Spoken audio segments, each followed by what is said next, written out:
Transfer activity. Wow, what a pre-season we have had.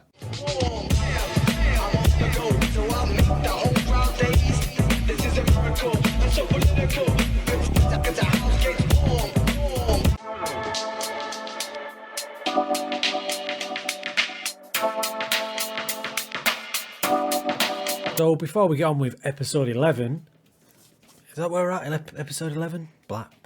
It's episode 12, not 11. This is where we finished last season. Remember I said we're just going to hack away at it and see where we can finish? Well, I'm delighted that we finished in the top 10. Remember, we took this team over halfway through the season and they weren't really up to much, but top 10 first season, not bad. Probably a bit ahead of schedule, actually. So we'll get on pre-season now, and the goal for this season is to better 9th. Ideal world, we finish in that top 6. Ultra ideal world, we go for that top 4. But I don't have any money again. It's the same old scenario we find ourselves in. Let's see what we can do. Transfer activity. Wow, what a pre-season we have had. So there's some random free transfers in there to bulk the squad out. There's 3 players I'm excited to show you about. First one, recognise this lad, Martin Rymarenko. There he is, he's back. He cost us nothing, £5 or so. Didn't play in Poland, his new team. We brought him back. He's going to be our backup striker, but I'm so happy to have Big Mark back. Remember, the goals he scored at Trebizov was outrageous. Next up, Martin goes off screen. Jonathan Sanchez from Fafe on loan. Don't know how I've managed to get him on loan. He comes in. Now listen, his stats aren't great, but remember, we're in the 3rd tier of Germany here, so they don't have to be unreal. I know what he can do. I think he'll bring something to the team, especially with his physicals, his agility, his fitness, his pace. He's going to be bombing up and down that right hand side for me, hopefully as well as he did with Fafe. Now the last one, you may recognise this guy's name. Let's have a little look. See this boy here? James Rodriguez? James Rodriguez. We have somehow signed James Rodriguez.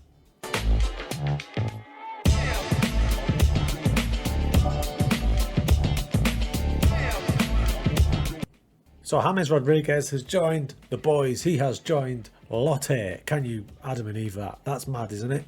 The rest of the players, you can see the total spend has been hardly anything. 47.5k. We've spent nothing. We used the money that we did have for the wage budget.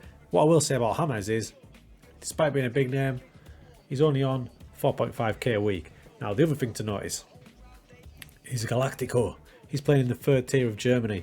His physicals are obviously on the slide, so we've got to keep an eye out for that. He's just going to be playing impact off the bench, starting the odd game.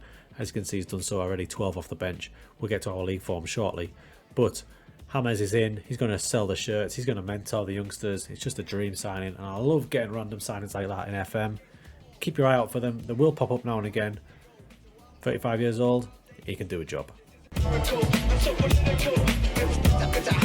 It's early in the season. We've been experimenting. Remember last season we used that really strange looking asymmetric tactic to grind out a few results, and we ended up finishing 9th.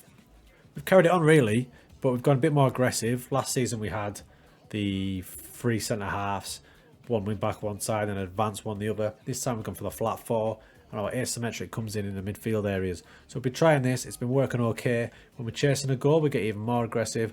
Sanchez bombs on a little bit more. Let's have a little look how it's been going in the league for us this season. So crew, we sit in 5th, which is pretty damn decent. Now this is an interesting league because Bayern 2 there at the top, Bayern's 2nd team, they won the league last year and they haven't lost a game this year, but they can't go up. Remember that, they can't go up. There's some little legal thing where they're stuck in this league. So the teams below them have a chance of going up. So we've got Munster, we've got Atkin, we've got Holstein Kiel, then we've got us in 5th. So we're sitting in a decent position. Now, 2nd and 3rd place go up automatically, and the 4th place team goes into a playoff, which I presume is against the Bundesliga 2 lower team. Quick check, yes it is, and as you can see that first and second are supposed to go up automatically, and the 3rd place team is supposed to go in that playoff. But because of Bayern 2, the 4th place team gets that role basically. So it's come to our advantage that Bayern 2nd team are in our league. Things are going well then. We're in 5th, and if we can stick around here for a few more games, 10 games or so, I'll believe that we might have a chance of getting into that top 4. Either position would be fine by me. Obviously, second or third would be bloody delightful.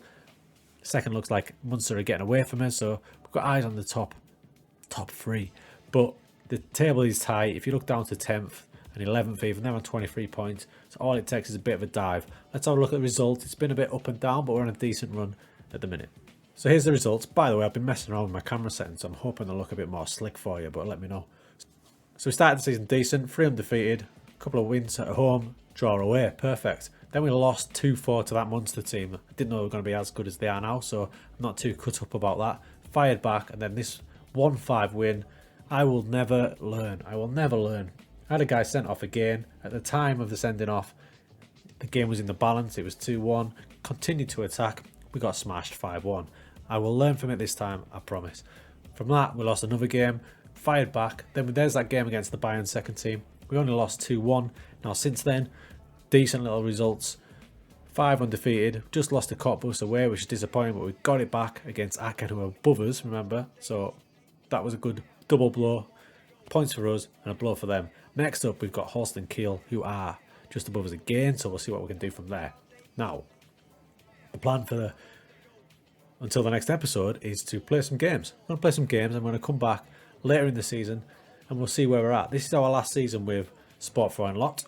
I'm kind of developed a 2-season maximum on this Journeyman save, so we took over half the season last year, didn't we? So we're going to do a year and a half with these boys and see where we can get them. I'd love another promotion like we did with Fafe.